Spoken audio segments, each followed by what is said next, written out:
Right, hello everyone, and I really want to make a very warm welcome, and I'm going to get the names wrong, I know, but I'm going to try, to Pete van Dongen and Rimante, and I don't know your surname. That's okay. Please don't make me pronounce it. Oh, Rimante, yes, lovely. Well, it's just so great to get you both talking on Zoom with me, because Pete, we've known each other for quite a few years, haven't we? We have indeed, Julia. I think I came to this country in 1990. I got into agility in 95, and pretty soon after that, we must have met up at an event and got chatting about the things we were into. So I think we've been friends for well over 20 years now. Yeah, it's been a long time, and I don't know where that time's gone, I hasten to add, but it's lovely. Well, I'm just so excited to see what you're doing, and I want to hear about what you and Rimante are doing now, and we will get to that. But no, it's great to see you, great to have you chatting, and I want to find out what you're doing now, the name of your company that you've started quite recently, what you're doing, the type of people that you're seeing and the animals that you're seeing, over to you really, so you can explain exactly what you're doing. Awesome. Good. So, like Julia said, because what I haven't actually said, you're both vets. You're both vets, for goodness sake. I've expected everyone to know that. Right, now hand it back to you again. Okay. So I'm Pete, and my name is Rimante. We're both veterinary surgeons, and we've been in this country for quite a few years now. Worked in primary practice, worked in referral practices, worked in big hospitals, small branches, and anything in between. And over the last, 10, 15 years, I've been developing an interest in complementary treatments, in physiotherapy and rehabilitation and so on. And it's led to offering this sort of service in various practices I've worked at in the last sort of 10, 14 years. Rimante has been getting used to working in the same field over many years as well now. And a little while ago, we decided that we like rehabilitation so much that we wanted to set up something of our own, and something with a special service that is not really offered much or at all. And we've decided to set up PeRiHab. And PeRiHab is a mobile canine rehabilitation service, although we do cats as well. Maybe do you? Okay. Cats need you. Cats need you. I think cats should not be forgotten. Yes, I think sometimes they are actually forgotten. They are, you're right. Absolutely, yeah. But yeah, so we set up PeRiHab only a few months ago. We've been talking about it for at least 6 months before that, shall we, and talking to people who've done similar things in the past, some friends of ours, etc. And we set up PeRiHab, and PeRiHab is named PeRiHab because it's a peripatetic rehabilitation service. Peripatetic meaning traveling from place to place, mobile, being in different areas. And funnily enough, Peri also stands for Pete and Rimante. It does, doesn't it? For the rehabilitation. It's almost like you thought about it. It's almost like you thought about it.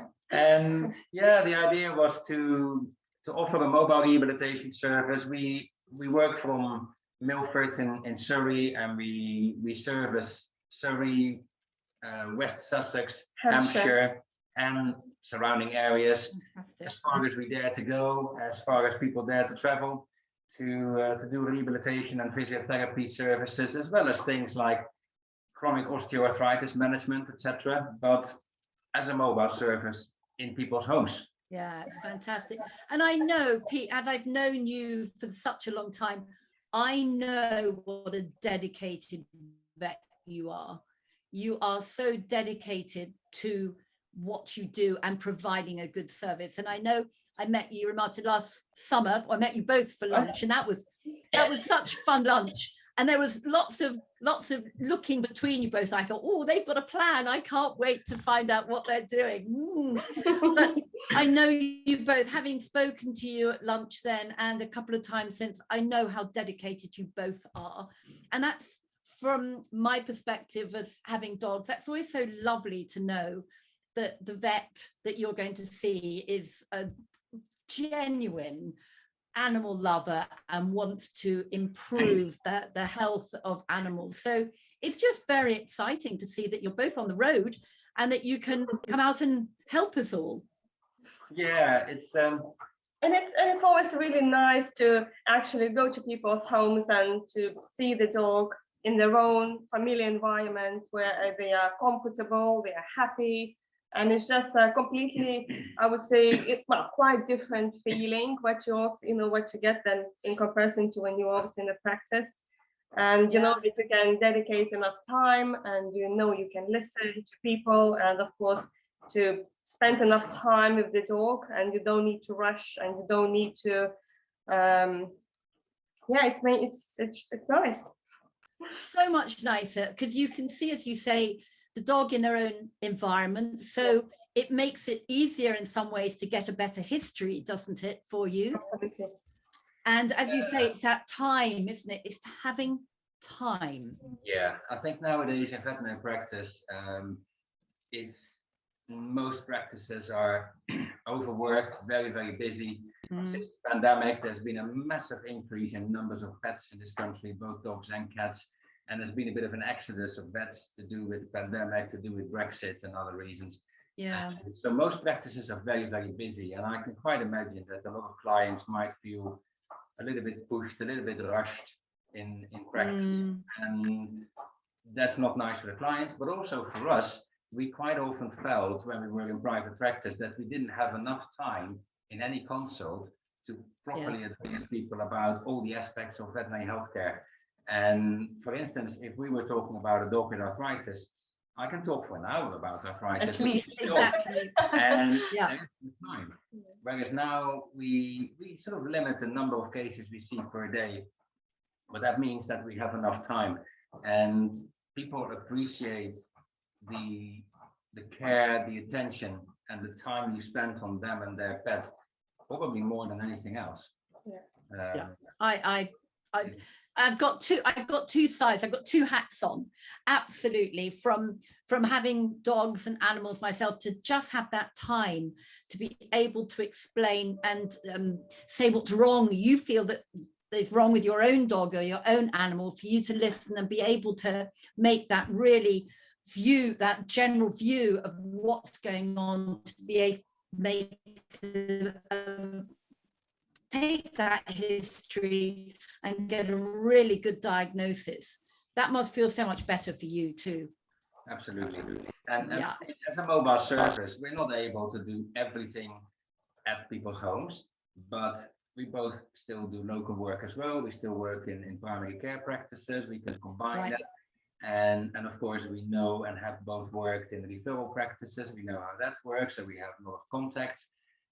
We've been in this country long enough and been vets long enough to have lots of contacts and know how things work. So even if we can't offer a service ourselves, we can put people in the right direction, which is also how we come to cooperate with other professionals and paraprofessionals. Exactly. And this is how, over the years, we've worked together with physiotherapists, with chiropractics, with myotherapists, with hydrotherapists, and so on. And I think nowadays people expect a better service, a more rounded service, a more complete service. And the two of us can actually offer a huge amount of expertise and experience and skills between us. But we also have access to other people who have skills that we don't. And that's what we really like, to work together with other people as well. And at the end of the day, all we want is the best for the patient, and that's what the client wants. And that's what all the vets want. That's what all the vets want. It is, absolutely, but it's that time element that can be quite limiting to that, isn't it? But no, I mean, you've always referred to a Gallagher therapist wherever you've been, which has always been great, because you've known what I do and now what we do over such a long period. I think you've got a very good idea that the type of client, canine, that could really benefit from what we do.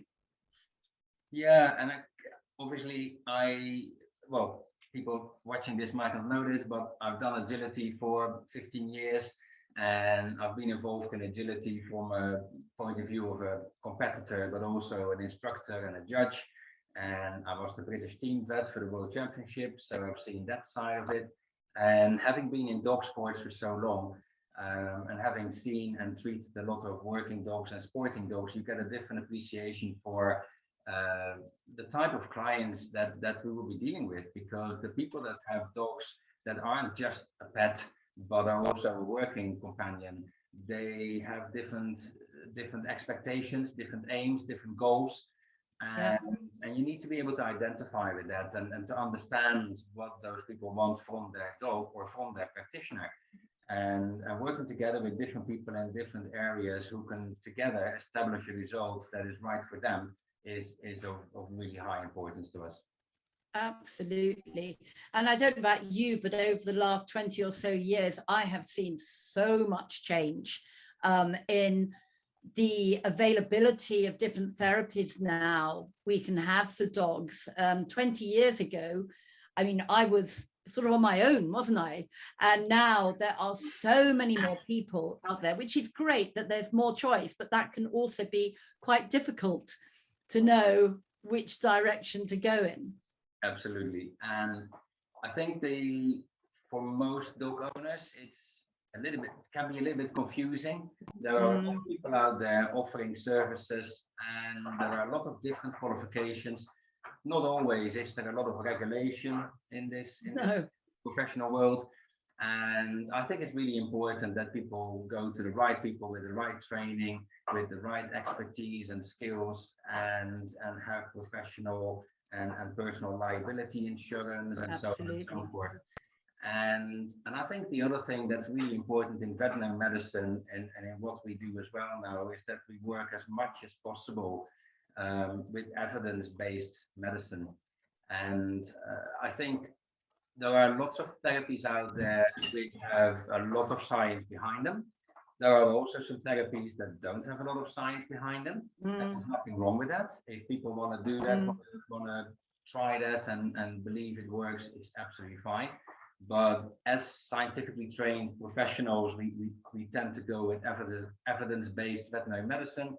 And one of the reasons that over the years I've worked with you yourself and other garden therapists is that there is an ever-growing body of evidence and scientific evidence for what you and I do and what other professionals and paraprofessionals do, and we try to stick to those areas that we know actually work.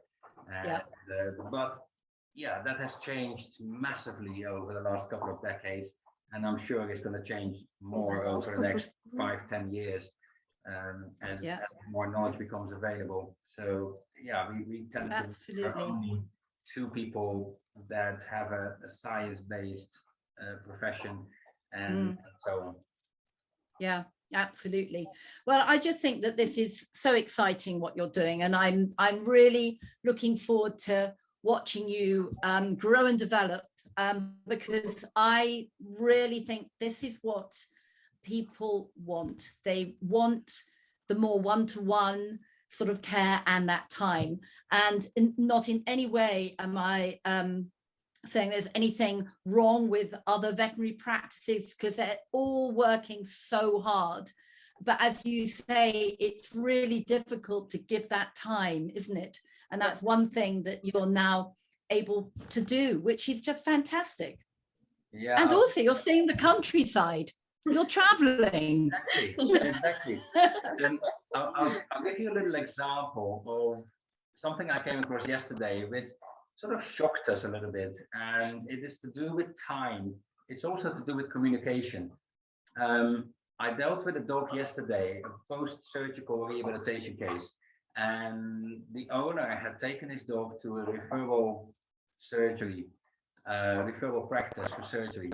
And he had been given a choice of 4 different types of surgery for this particular problem.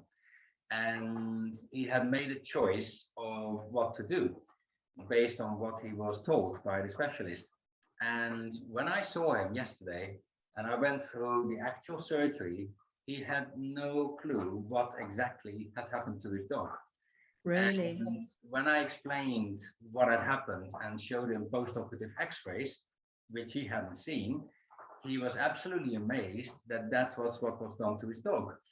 And it shocked me a little bit, because clearly it meant that the people that have been dealing with his case hadn't had the time or the opportunity to clearly communicate about exactly what was going on. And I think it's really, really important that people make informed choices and decisions about the treatment that goes through. But that has to be based on enough time to fully understand things and to be able to communicate all the minutiae of surgery and aftercare. And that sometimes is missing even in big places. And that's something that we feel passionate about, is having that, creating that bond with not only the patient, which is lovely, but also with the owner, and spending time to communicate and explain again, and send reports and written instructions and videos. And some people are more visual oriented, so they like seeing pictures. Other people like to be spoken to. Everybody's got a different way of absorbing and learning information and understanding things. So the reason we go out together, we're different people, we have different approaches, we have different backgrounds. I might say things in a very different way than Rimante does. And it is actually really, really nice to go out together. And while I'm dealing with the dog, Rimante can explain things. When Rimante does things to the dog, I can talk about stuff. And it's actually really nice doing that together. And I to acknowledge there's not another 2-vet team doing this sort of work at the moment where we are. And so but what a luxury for you both to be able to discuss your cases between you, because it must feel quite solitary sometimes when you're working on your own where you do, but to be able to work now so closely and discuss things, that for you personally is personal satisfaction from your job, that must be nice. Absolutely. And we have different skills as well, because I do most of the manual skills of rehabilitation, but we're both qualified as K-laser technicians, for instance. I do Western acupuncture, Rimante does Western herbal medicine. So we have additional skills and expertise that the other person doesn't have. And again, yesterday, a case I saw, the client said to me, I'm really struggling with my dog's anxiety. And I said, great, over to Rimante, because with herbal medicine, we can help a lot of with anxiety. So we both have something different to offer as well to the business, which is nice. Fantastic. So you all came with massive toolboxes then. Well, it's just fantastic. So as you said, you cover West Sussex, Surrey, Hampshire, did you say as well? That is amazing. And when did you actually start? When was the date that you started? That was the 5th of November last year. So very recently, very recent. Well, what we'll do, I'm assuming you've got website. In fact, I know you've got a website. I've seen your website. We'll put your website details down so people can have a look and contact you if they're interested in seeing you. But I'm honestly, thank you. I mean, it's taken us a little while for everyone to find the time to get together, which is always good that we're all so busy. It's fantastic. But it's lovely to have a chat with you both. And I'm very excited to be around to see this launch of your business. And I'm very optimistic that you're going to be very successful and really help so many animals. And I just love the fact that you're including cats, because I've treated a few cats. I know. I mean, the cats respond really well, don't they? They respond really well. And I think they're an often forgotten species, even in clinical practice, in primary practice. Really? When we talk about orthopedic surgery or osteoarthritis, immediately we think of dogs. And cats are just absolute masters at disguising symptoms and not showing owners that they're in discomfort, that not showing owners they're in any kind of pain. And in dogs, it's hard enough to convince people that Yeah. their dog may be in pain. In cats, it is even harder. And I think in cats, it's also much more important to spend some time with the patient, because cats do not do well in the vet practice Stressful environment. Yeah. No. So seeing a cat in its home environment can tell us so much more. And one of the advantages as well that we found of going out is that, for instance, in the management of osteoarthritis, the environment the animal lives in is of utmost importance. Yeah. What kind of flooring do they have? Do they have steps into the garden? Does the dog have to go upstairs? We can see all these things in people's homes, and we can take that into consideration. Again, yesterday I was with a dog that is having post-operative rehabilitation. It should really not be on slippery floors. Luckily, this dog lives in a house that is fully carpeted, apart from the kitchen. So very specifically in the report, I said, just block the kitchen. Don't let the dog go in the kitchen. Yeah. And it's really, it seems like details, but it actually makes a big difference to that particular huge. And this is the other thing I wanted to mention as well, that it's so important that people realize that a rehabilitation program, as well as other complementary treatments, is individually tailored to that case, to that patient. And people often ask us, and I'm sure you get exactly the same, Julia, that they say, oh, my dog has got this injury, what do I do? What do I, oh, the classic is, what exercises do I do for a cruciate ligament? And I said, well, how did that cruciate come to be? And all of that. You're absolutely right. It's very, very specific, each case. Cases with exactly the same surgery, performed in a different way, at a different practice, by a different surgeon, in a different shape and size and weight of dog. Everything. Different amounts of arthritis, and the recovery is different. Same as in people, every patient is different. And everyone. You can't do a cookbook recipe, it has to be individually tailored. Exactly. And that makes it both more exciting, also more difficult, but much better for the patient. But you're absolutely right. It's those environmental aspects and the activities and exercise that you can put something into the mix or take something out of the mix that can make all the difference. But you've got to know what the mix is, haven't you? You've got to have that full. So we're now, our histories are all about and have been for years and years, about the environment and the activity, because those are the things that can make such a difference. Yeah. And the more I learn from Rimante about herbal medicine and supplements, the more that makes a difference as well, because we got the history from a case, and there were some symptoms mentioned in the history, which when we read it, we say, that's because the dog is getting that, and the dog is getting that supplement and that supplement. That's nothing to do with the drugs. It's nothing to do with anything else. Right. But nobody has communicated that to them. And excuse me, they may get a different approach. They may get different treatment based on the symptoms they have, but it might actually be due to the fact that they have also been using certain supplements. And Rimante knows about that. And so we can take all of that into the mix and give a much better sort of progression report and idea about where to go with this particular patient. And it makes it very, very exciting. Yeah, it really does. Well, I mean, your enthusiasm is palpable, both of you, which is so lovely. Mind you, you're always enthusiastic, but it's just wonderful to see this enthusiasm, and your passion for what you do is just so great. And thank you so much for giving up a bit of time to tell everyone what you do. And it's great to see you, and hopefully we can have another one of those lunches in the sunshine soon. Yes, absolutely. Well, no, thank you for inviting, Julia. No problem. You know, we've like we said right at the start, we've worked together for many years, and you know, we would love to work together with other Gala therapists in the future as well. There's a limit to what we can do.